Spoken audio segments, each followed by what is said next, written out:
we have the lowest percentage of adult males working now than we've had since we've been keeping good data on this.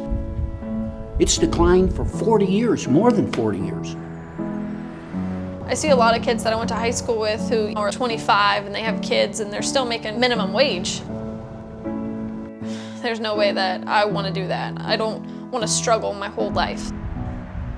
Growing up, I would go downtown, areas where money was. Like, wouldn't it be nice, wouldn't it be nice, wouldn't it be nice? My friends were like, you have to understand, that's not for us. I had used the last bit of my unemployment. I didn't have no income. I couldn't get food stamps. I didn't know how the hell I was going to feed my family.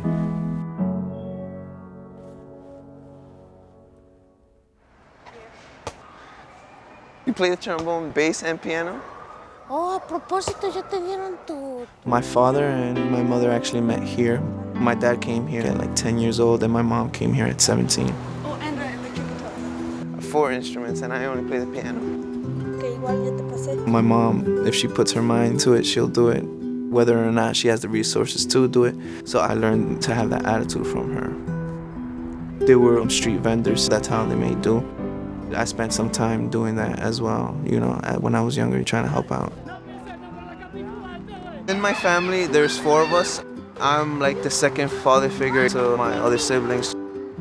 Jonathan tiene un papel muy importante para mí y para sus hermanos porque como es hijo mayor, es el ejemplo de todos.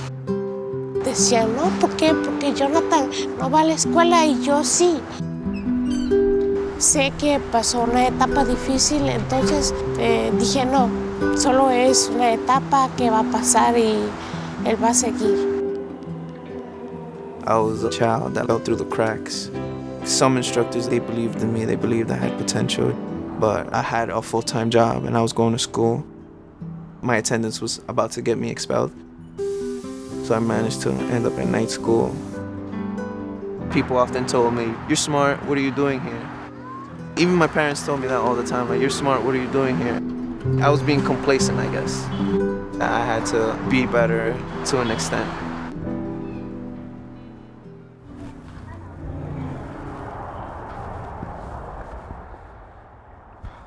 I'm New York born and raised. My little brother was born when I was 4, and we moved with his father. Unfortunately, got involved in some domestic violence. We wound up moving from borough to borough. When I was 6, I went to our first Tier 1 shelter, which was in the Lower East Side. They used to call it Skull Castle. I studied graphic design as an undergraduate. Right after my first semester, I got a phone call and Destiny's like, "I'm pregnant." We always wanted kids, but we didn't plan for right now, but there was no way I was gonna back down from that. It was either support my family or chase my education, and I chose to support my family, and I don't regret it at all. I dropped out to do security. I worked for 725. I got bumped up to 1125, and that's where I remained until I started Per Scholas. We have to have this idea that we're going to link training to jobs that are available in the local economy and that pay well. There are places all over the country that are doing that. Programs like Per Scholas. Every day, I get to meet incredibly talented people from communities that are often overlooked. People that are looking for a better life, but often what doesn't exist in those communities is a chance. So in many ways, Per Scholas provides that chance by giving these folks effective IT training.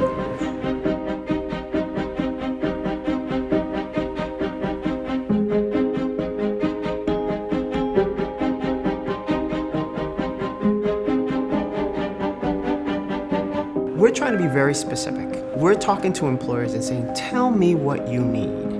What are the skills that are required for these jobs that you're saying are going unfilled? And let's build a program so that I can train people from my community to fill those jobs. We help students realize your life can change in like that. The course is not too long. It's 3 to 4 months. They have the passion, they seek us out, and we give them the knowledge for them to go out and get that job. I graduated at night school. They actually introduced me to Per Scholas. They have a rigorous interview process, and I decided, you know what, I'm gonna do this course. IT allows a leveling of the playing field. Individuals don't have to have a 4-year degree. What they do need are relevant skills. Cycle 14, good morning, good morning, good morning. Good morning. So this is the command that we're going to use. Copy, space, /B. Traditionally, we've had our focus in getting young people a high school diploma, graduate from high school, and we've done our job. We're finding that most of the jobs in the future now require some education and training past the high school level. Not necessarily a 4-year bachelor's degree, but some education and skills training. Without that, you're pretty much locked out of about 2/3 of the jobs and have access to only jobs that pay around the minimum wage without much upward mobility. We also have had education, I think, be very slow to change and move in the direction of where the new jobs are and what the new skills are that are needed. The ray of sunlight here is that businesses are willing to do a lot of it themselves, because if they can have more highly skilled employees, it has a big impact on their bottom line.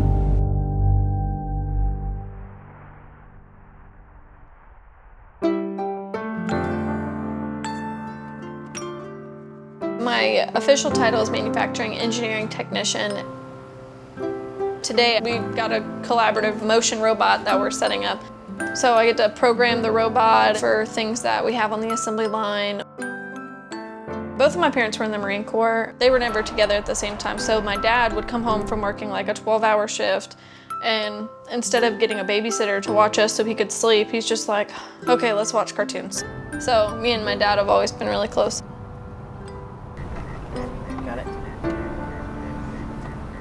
My sister's like really girly, and I always like to hunt and fish and work on cars and stuff like that.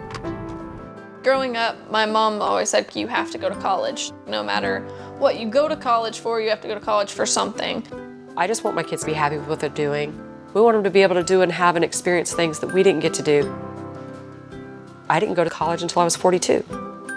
I see people get out of high school and go straight into fast food or waitressing. It's really hard to find a job now if you don't have any on-the-job training, and it's hard to get on-the-job training because no one wants to hire you because you don't have any experience. So I started going to Trident for industrial maintenance technologies.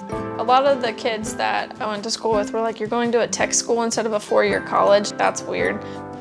There is a cultural mindset sometimes that if you don't go get a 4-year degree, you're a failure, and that's just wrong. We need doctors and lawyers, but we also need welders, machinists, programmers. There are plenty of occupations right here in Charleston where you can make 6 figures without that 4-year degree.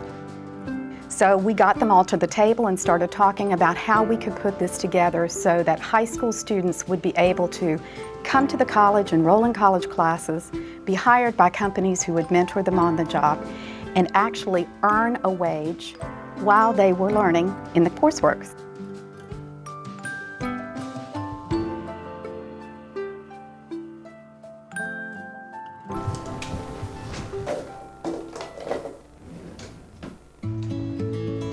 I was in high school, so I went to high school in the morning, and then in the afternoon I headed to the college.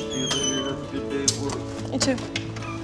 I was there until 6:45. Okay, so let's do the vacutainer. My school did academies, so we had like a nursing academy, a fire academy, a police academy.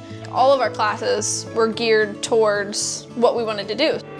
Put your hand on that knob right there. That's the control valve. I was in mechatronics. Mechatronics is kind of like mechanical, electrical, robotics, like all combined. So when I was in math class, they taught us, okay, well this is standard deviation, but this is how you're gonna use it.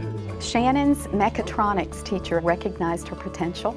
He called my mom and was like, are you ready for me to change your daughter's life? The apprenticeship program is a way to encourage young generation to get interested in manufacturing and to learn a skill that they can then develop and grow into a career. We all need skills in our jobs. Students earn money while they're learning their jobs. They become masters at their jobs, and they have a path forward to get certificates, diplomas, and sometimes baccalaureate degrees. I would go to Cummins for 4 hours a day and pretty much just do on-the-job training and shadow people. I graduated my apprenticeship in April of 2016. I got offered a position full-time, so I'm no longer an apprentice. Most of my technical background comes from personal practice on my own devices. But Per Scholas, they have partnerships with like these renowned companies, and they actually show you how to behave in a corporate environment. This morning, we're going to prepare for our Barclays mock interview. I'm going to ask all of you, we do this as a routine, everybody stand up. Do your handshakes this morning. Take it seriously. 2 pumps, good. Again. Good, good morning. Good, good, good. I'm actually a big supporter of this kind of activity. We learn a lot of particular skills for our work, but actually in that interview and the confidence that you need to be able to be successful is something you don't always get the opportunity to practice. And that's exactly what I think you're here to do today, so that you can be successful at whatever it is that you go off and do.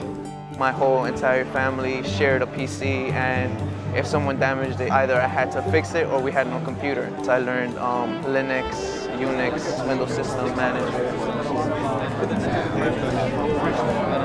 I have your evaluation from the mock interview. Did they say anything in regards to your resume?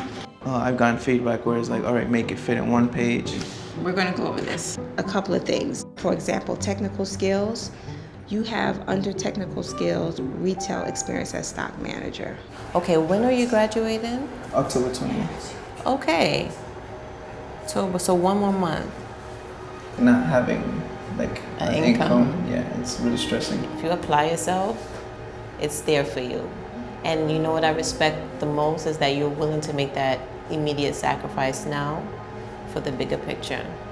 I'm gonna be so excited when you graduate. I'm gonna be crying. I know it. I cry at every graduation like a baby.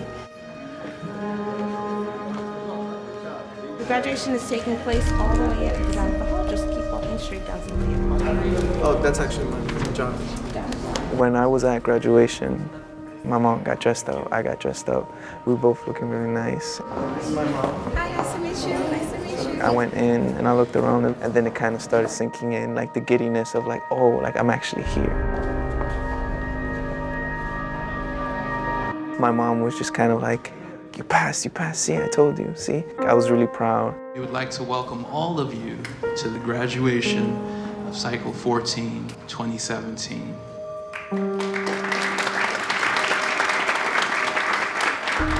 Sitting next to my fellow students, it felt good just because we actually made a promise that we were going to graduate as a collective, and we kept our promise.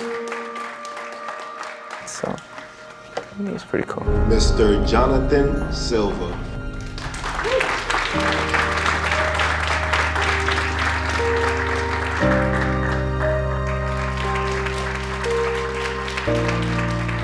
I feel good, I feel happy, I feel accomplished. These programs are a big part of the solution to what I think is our biggest social problem, which is making equal opportunity, that kids from the bottom can move up. Attending Per Scholas gave me the opportunity to completely turn my life around. My job search was extremely successful. I am actually a desktop engineer. I work full-time. My hourly wage is $40 an hour. I was making $11 an hour. It still doesn't seem real. As I look at my check, I'm like, are you sure? Dear Taheem, we are pleased to offer you the position of network engineer at an hourly rate of $28, which equates to $55,000 on an annual basis. I went from $725 to $1125 to $55K a year and unlimited overtime. I've got 6 years of college, 2 bachelors, and an associate's degree, and my daughter makes more money than I do. I'm 20 and I'm sitting in my own house, so it's pretty great. The opportunity that she had to go through Cummins with their apprenticeship has allowed her to go back to school and have her job pay for it to get her engineering degree. She does a great job. I'm proud of you, baby. Part of the outgrowth of evidence-based policy initiatives over the past 10 years is really trying to build the evidence about what works. By building that evidence through rigorous evaluations, we now know that there are some strategies that work better than others. We have to do high-quality, random assignment experiments of social intervention programs to find out what works and what doesn't. Our emphasis in the Education Workforce Committee has been what are the results?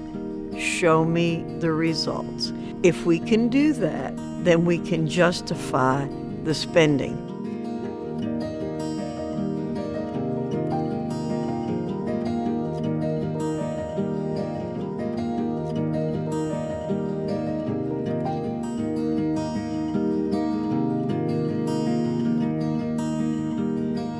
The people that graduate from that program are more likely to be employed, and they make higher wages. What more can you want?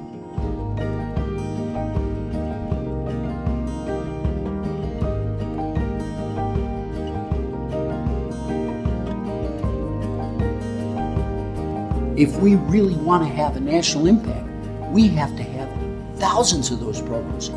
They should be growing faster. This is something our country desperately needs across the entire nation.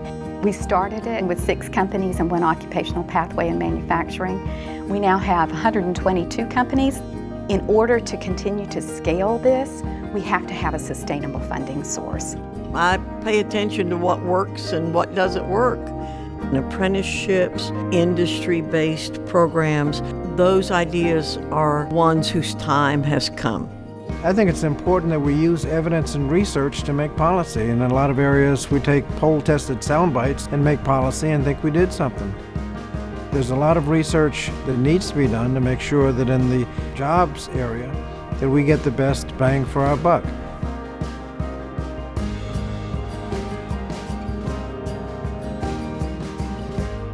In a deficit situation, it is sometimes very easy to cut the research first. That would be short-sighted, because in order to know what really works, we need to continue to build the evidence and continue to invest in evaluations over time. We don't just want to fund things that are already proven, because then we won't have any more innovation. If I could talk to the politicians, I would tell them that this is money that is not wasted. Invest in education. Invest in the future. When you invest in these students, you invest in all of us.